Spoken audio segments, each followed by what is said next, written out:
Okay, so ready to dive into something a little different today? Like, what if I told you there's a way to bring a little more fuck it into your life? I'm intrigued, but I have to admit, that sounds a tad radical at first glance. Right. That's exactly the reaction I had too, but trust me on this one. We're taking a deep dive into this book by John C. Parkin. It's called Fuck It, The Ultimate Spiritual Way. And it's not nearly as provocative as the title might suggest. Okay, so it's not just about throwing all caution to the wind then. Not at all. It's actually the opposite. Think of it as a different approach to, well, everything, really. The book's really about letting go of that need to control everything and just embracing a more relaxed way of living. So it's more about shifting your perspective than anything else. Exactly. It's like, have you ever stressed over a decision for days, maybe even weeks, only to realize you'd be totally fine if you had just picked something sooner? Ugh, all the time. The overthinking is real, sometimes. Tell me about it. But the book argues that choosing something is often better than getting stuck in that endless cycle of analysis paralysis. I can see how that would apply to those situations. Yeah. So how does this fuck it idea actually work in practice? Well, imagine this. You've had a crazy day, you're exhausted. The last thing you want to do is cook. You could beat yourself up for ordering takeout again, Or you just say fuck it and order the pizza. Exactly. You give yourself permission to not be perfect. The book has all these great stories about people who found more peace just by caring a little less about the little things. So it's about lowering those self-imposed expectations then. Yes. And it's not about giving up on your goals or anything. It's more about, like, recognizing that a perfectly tidy house doesn't actually equal happiness. Sometimes those expectations, especially the ones we put on ourselves, they just hold us back from enjoying the moment. That actually reminds me a lot of mindfulness, the whole idea of being present. Totally. It's like fuck it is the Right. shortcut. Less mental gymnastics, more living in the moment. Right, and less getting caught up in trying to force things to be a certain way. Which honestly is kind of freeing when you think about it, right? It is. But how does that translate to those bigger life challenges, Like, if you're feeling stuck in a rut or just overwhelmed by everything, does saying fuck it really help with that? Well, that's what's so interesting about this whole approach. It's not about ignoring problems, but rather approaching them with a different mindset. Okay, I'm listening. Yeah. What does that look like? Tell me more about how this actually plays out in those tough moments. So, wait, are you saying that by just saying fuck it, we can somehow magically change how we deal with stress? It's not magic, but it can feel that way sometimes. It's more about, like, how much mental energy you get to give to something. You know those times when you're stuck making a decision?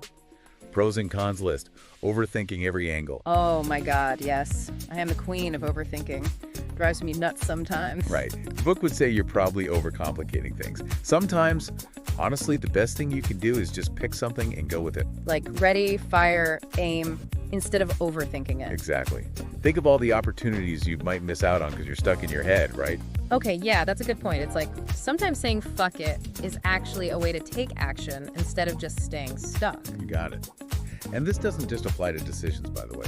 Parkin talks about using this for procrastination, writer's block, even tough conversations. See, now that you mention it, I could see how this would be really helpful with dealing with, like, other people's expectations, when you feel pressure to make everyone happy. Oh, all the time. Right. Remember that story about the woman with the messy house? That's a perfect example. Saying fuck it to those kinds of pressures can be so freeing. Because let's be real, you can't please everyone all the time. Exactly. You just end up exhausting yourself trying. So it's more about setting boundaries, like, this is what I need, and if other people don't like it, well, pretty much. You laugh, but it's true. The people who really matter will get it. And the ones who don't. Yeah. Their opinions probably don't matter as much as you think they do.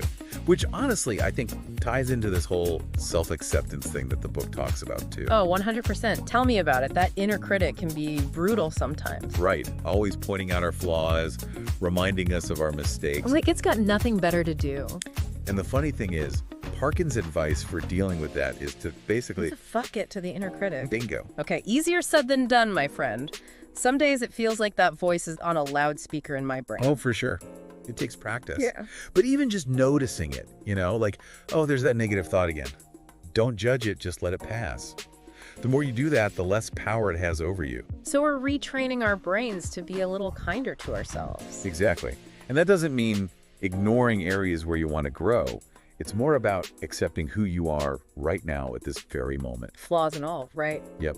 Because sometimes the scariest thing, but also the most amazing thing, is just showing up as your authentic self, even if you mess up or don't have all the answers. Wow, when you put it that way, it really does make you realize, like, this fuck it thing isn't about being careless at all. It's more about being deliberate. Intentional, yeah. Yeah. It's about deciding what you'll let go of and what actually matters to you. It's almost like saying fuck it can be like, I don't know, a way to free up some mental space for what really matters, you know? Totally. It's about breaking free from those self-imposed rules and just like allowing yourself to live a more authentic life. And yeah, that kind of brings up an interesting point I've been thinking about. Oh, lay it on me. What's your expert brain coming up with now? Well, so far we've talked about saying fuck it to like those external pressures, work deadlines, other people's expectations, that kind of thing. Right, because those can be so loud sometimes that it's easy to forget to even ask yourself what you actually want. Exactly. But here's the thing. What about the pressure we put on ourselves? Those internal expectations, that constant striving to be perfect. Oh man, don't even get me started on the inner critic. That voice can be brutal. Tell me about it. And in a way, those internal pressures are even trickier, right? Because we don't always realize they're there. It's like they become so normal that we don't even question them. Exactly. So, and here's what I think is really powerful about the fuck it idea. What if we could direct that same sense of letting go, that acceptance of imperfection, inward? Whoa, you're talking about like saying fuck it to that inner voice of self-judgment. Yes. Imagine if we treated ourselves with even half the compassion we offer others. What if our mistakes were just opportunities to learn, not reasons to beat ourselves up? It's like giving ourselves permission to be human, not having to have all the answers all the time. Exactly. And in that space of self-acceptance, that's where I think things get really interesting. That's where you can take risks, pursue those passions. That's where you become your most authentic self. It's funny how when we first started talking about this fuck it philosophy, I definitely didn't expect it to be so well thoughtful. Right. It's not about being reckless. It's actually the opposite. It's about being more mindful, more intentional about how you're living your life, both internally and externally. Finding that balance, right, between pushing yourself to grow and accepting where you're at right now. Exactly.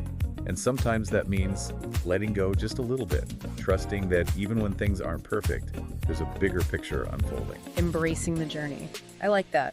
Well, on that note, for anyone listening who's feeling the weight of expectations, their own, or maybe those of the world, maybe it's time to experiment a little. See what happens when you bring a bit more of that fuck it energy into your life. Couldn't agree more. Start small, be kind to yourself. You might be surprised at what you find. This has been The Deep Dive. We'll catch you